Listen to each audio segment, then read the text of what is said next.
চোখের জলে ইয়েমেনের নিহত প্রধানমন্ত্রী আহমেদ আল গালিব রাহাবি সহ অন্যান্য শীর্ষ কর্মকর্তাদের বিদায়ে রাজধানী সানা জনসমুদ্র। শেষ বিদায়ে অংশ নেন সশস্ত্র সংগঠন হুথি যোদ্ধারাও।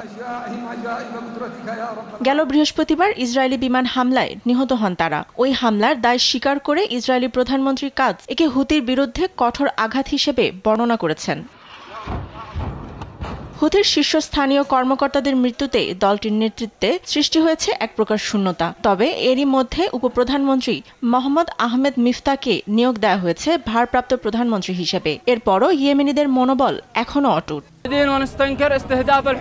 প্রধানমন্ত্রী ও মন্ত্রী পরিষদের সদস্যদের হত্যার পরও আমরা গাজার ভাইদের পাশাপাশি ফিলিস্তিনিদের প্রতি আমাদের সমর্থন অব্যাহত থাকবে।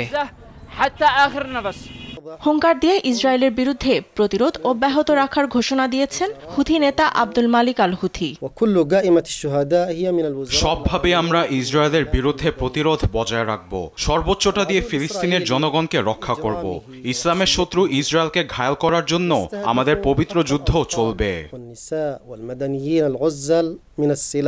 এরই মধ্যে ইসরায়েলের বিরুদ্ধে জবাব দিয়েছে ইরান সমর্থিত এ সশস্ত্র সংগঠনটি। সোমবার লোহিত সাগরের উত্তরে লেবাননের পতাকাবাহী ইসরায়েলের তেলবাহী জাহাজ লক্ষ্য করে ব্যালিস্টিক ক্ষেপণাস্ত্র হামলা চালায়। বিষয়টি নিশ্চিত করেছে যুক্তরাজ্য ভিত্তিক সংস্থা ইউকেএমটিও। এদিকে সানার জাতিসংঘ খাদ্য বিষয়ক কর্মসূচি WFPর কার্যালয়ে ঢুকে 11 কর্মীকে অপহরণ করেছে হুথি। সংগঠনটির মহাসচিব অ্যান্তোনিও গুতেরেস এমন দাবি করে বলেন, অস্ত্রের মুখে তাদের তুলে নিয়ে যায়। কেন তাদের জিম্মি করা হলো এ নিয়ে তাৎক্ষণিক বিবৃতি পাওয়া যায়নি হুথির। নিউজ ডেস্ক, দেশ টিভি।